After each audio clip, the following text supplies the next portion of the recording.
Question number 3 of exercise 3.1 है use differentiates to approximate the values of. पहला part है under root 4 power दी हुई और अंडर रूट 17 है, तो हम इसे लेट कर लेते हैं। y इज इक्वल टू हमें कोई फंक्शन रूट x के इक्वल है, x लेट कर लेते हैं। चलें, तो y is equal to x की पावर क्या हो जाएगी 1/4। इसी तरह हम यहाँ पर इसे भी 17 की पावर 1/14 लिख सकते हैं और इसे हमने x के कंसिडर कर लिया। मगर हम इसे 17 नहीं ले सकते, हम क्या करेंगे x इज इक्वल टू 16 से ब्रेक कर देंगे जैसे हमने प्रीवियस क्वेश्चन में किया था। तो डेल x या dx हमारे पास क्या हो जाएगा हमारे पास 17 माइनस 16, तो हमारे पास 1 आ गया। तो डेल x या dx की वैल्यू 1 आ गई। अब हम यहाँ पर पुट कर सकते हैं x की जगह उसकी वैल्यू, तो यहाँ पर y इज इक्वल टू 16 इसकी पावर 4 1/4।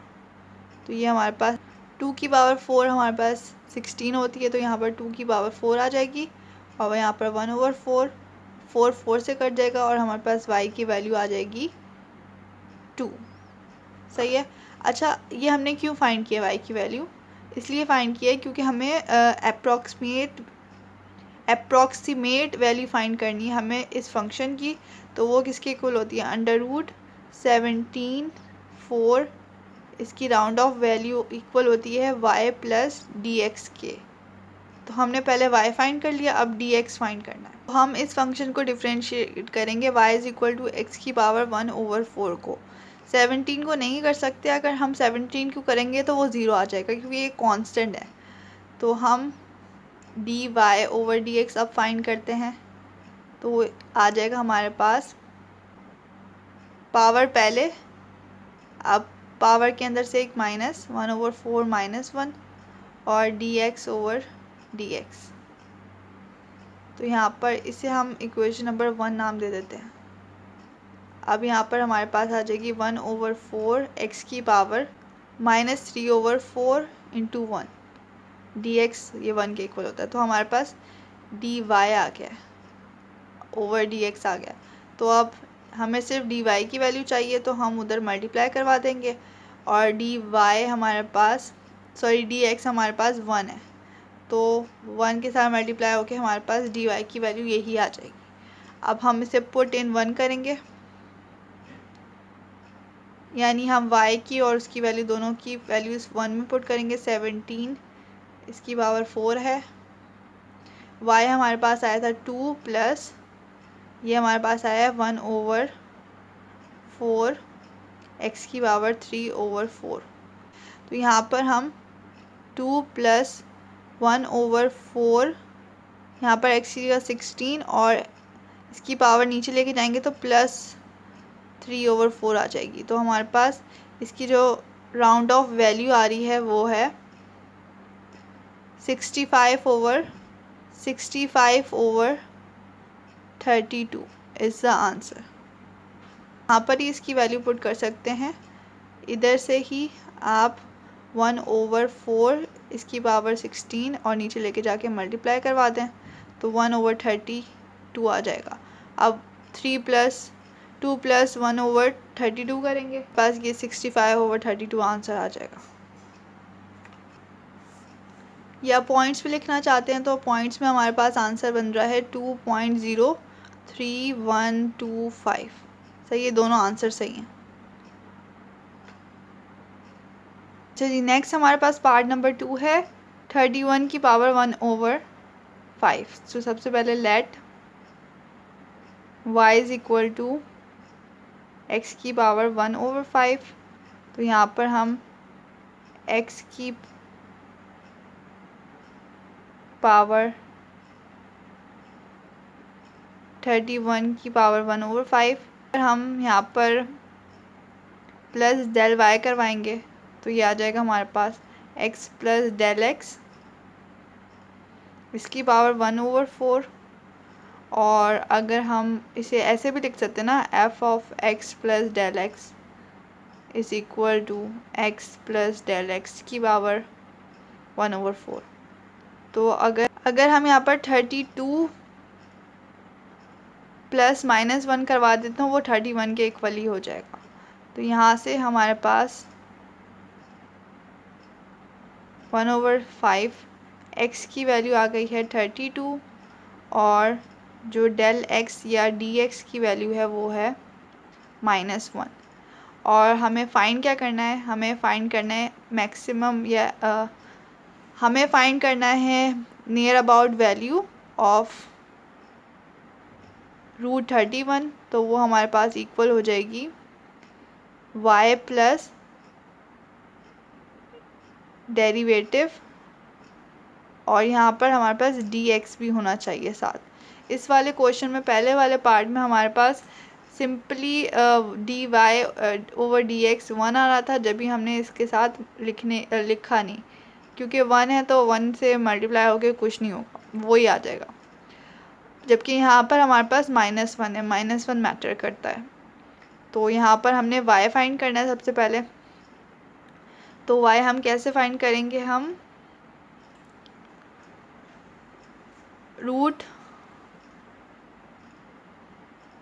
क्योंकि y हमारे पास x की पावर 1/5 के इक्वल था, तो x हमारे पास 32 के इक्वल है, इसकी पावर 1/5 प्लस 2 की पावर 5 इक्वल होती है 32 के। यहाँ पर हम ये लिख सकते हैं 5 से कट जाएगा तो y की वैल्यू हमारे पास 2 आ जाएगी। सही है, ये हमने y फाइंड कर लिया, इसे इक्वेशन नंबर 1 नाम दे देते हैं। अब हमने dy/dx फाइंड करना है, तो डिफ्रेंशिएट dy/dx, इधर पावर पहले पावर के अंदर से एक माइनस करना है और डेरिवेटिव x का 1 ही आता है। तो पावर के अंदर से एक माइनस करेंगे, -4/5 आएगा। तो हम इसे नीचे लेके जा सकते हैं, यहाँ पर x की पावर 4/5 पॉजिटिव साइन के साथ हो जाएगी और x की वैल्यू हमने लेट की थी 32 और डेल x की हमारे पास -1। तो अगर हम यहाँ पर ही पुट कर दें 1/5 x की वैल्यू 32 की पावर 4/5, तो हमारे पास dy/dx आ जाएगा। dy/dx की वैल्यू 1/80 आ रही है।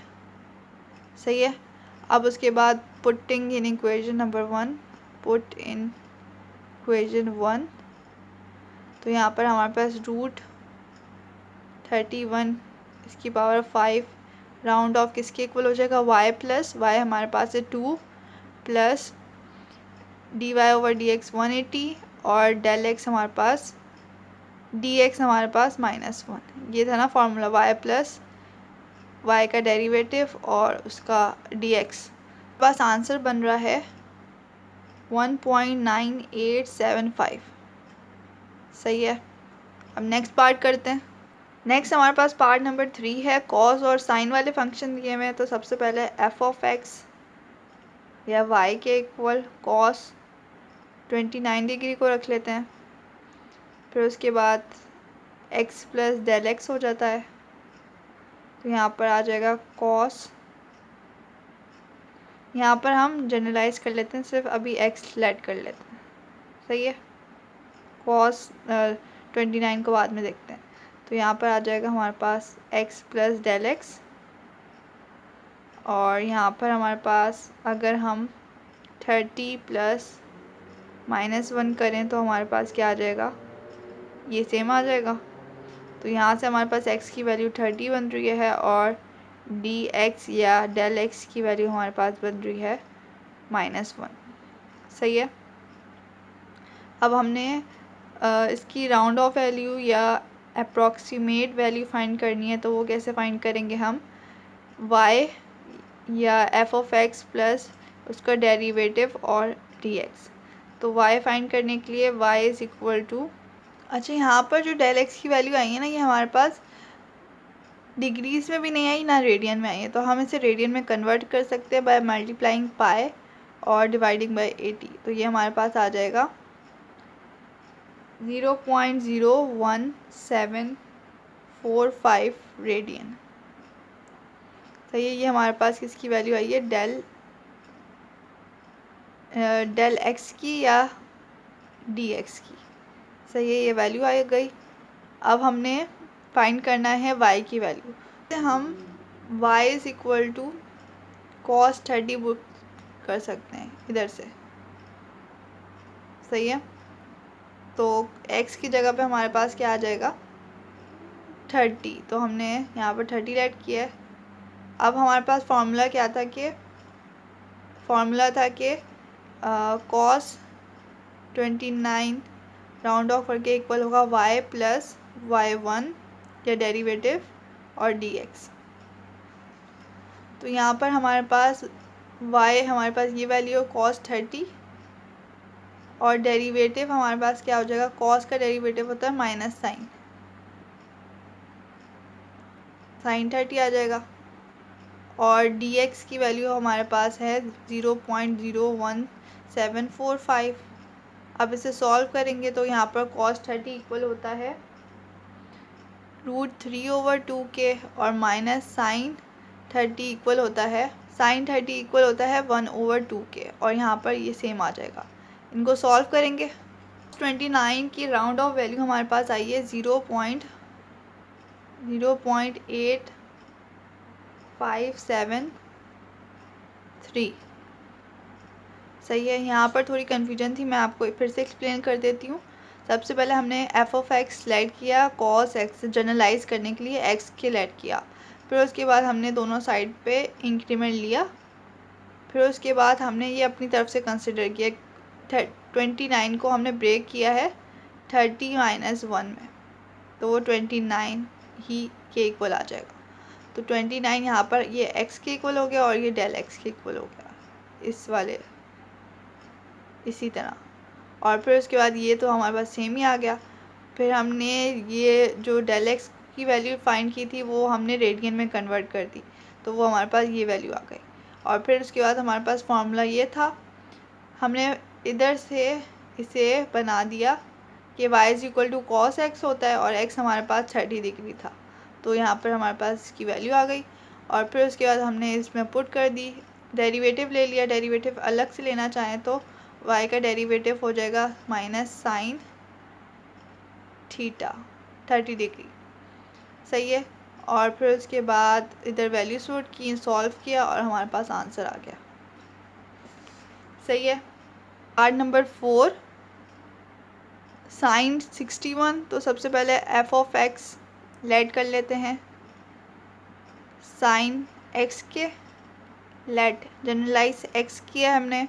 फिर उसके बाद इंक्रीमेंट लेंगे दोनों साइड पे, डेल एक्स को प्लस करवाएंगे तो यहाँ पर आ जाएगा sine x plus del x. सही है। अब उसके बाद हमने इस जो भी फंक्शन दिया हुआ होता है उसे ब्रेक करना है। यहाँ पर 60 प्लस माइनस 1 करेंगे, 60 - 1 तो हमारे पास 60 + 1 करेंगे तो हमारे पास आएगा 61। तो हम यहाँ पर प्लस करेंगे और यहाँ पर sine x plus del x same आ जाएगा। तो यहाँ पर हमारे पास क्या वैल्यूज़ आई हैं, डेल एक्स या डी एक्स की वैल्यू जो आई हैं वो है 1 है, मगर उसे हमने रेडियन में कन्वर्ट करना है 180, तो ये आ जाएगा 0.01745 रेडियन। और जो x की वैल्यू है वो है 60 डिग्री। सही है। अब उसके बाद हमारे पास फॉर्मूला क्या था कि यहाँ पर साइन है, साइन 61 डिग्री अगर राउंड ऑफ करें तो वो y प्लस डेरिवेटिव और dx के साथ इक्वल होगा। तो हम डेरिवेटिव लिख लेते हैं पहले y is equal to sine x, तो y इज़ इक्वल टू हो जाएगा साइन 60। सही है। और यहाँ पर हम लिख देते हैं साइन 60 और इसका डेरिवेटिव, साइन का डेरिवेटिव होता है कॉस, तो प्लस कॉस 60 और dx की वैल्यू हमारे पास 0.01745 या ये साइन 60 इक्वल होता है, साइन 60 इक्वल होता है √3/2 प्लस कॉस 60 इक्वल होता है 1/2 और ये हमारे पास सेम रहेगा 0.01745 और इसे सॉल्व करेंगे तो हमारे पास आंसर आ जाएगा। तो साइन 61 डिग्री हमारे पास इक्वल है 0.87475, सही है, इसके इक्वल है। तो this is the answer. Now moving towards the last question of this exercise. Question number 4 है, find the approximate increase in the volume of a cube if the length of its each edge changes from, यह 5 to 5.002 ये हमारी range दी हुई है और हमें increase in volume find करना है। तो वॉल्यूम कैसे होता है, ये हमारे पास एक क्यूब है,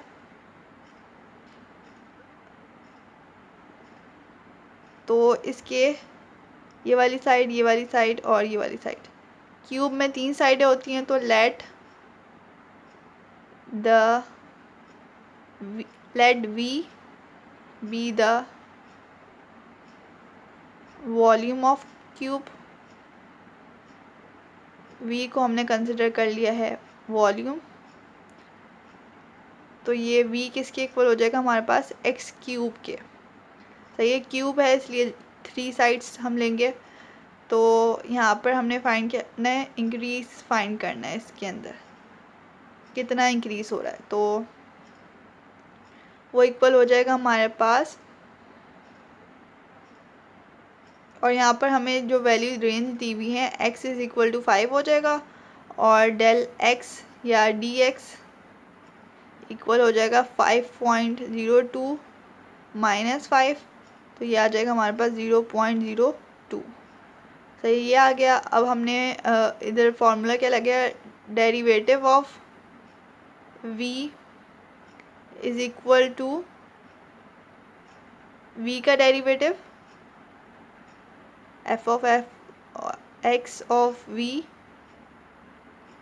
इंटू dx, यानी इसका डेरिवेटिव लेंगे इस वाले का। तो यहाँ पर पावर, पहले पावर के अंदर से एक माइनस और इसकी वैल्यू हमारे पास क्या है 0.02, तो यहाँ पर हमारे पास आ जाएगा 3x स्क्वायर 0.02 और यहाँ पर x की वैल्यू भी हमारे पास है 3 इंटू x की वैल्यू 5 है, 5 का स्क्वायर इंटू 0.02, तो हमारे पास आ जाएगा v की वैल्यू। तो हमारे पास जो इंक्रीज़ आया है वो आया है 1.5 मीटर क्यूब का। So this is the answer. I hope आपको एक्सरसाइज 3.1 समझ आई हो। Thanks for watching. अल्लाह हाफिज़।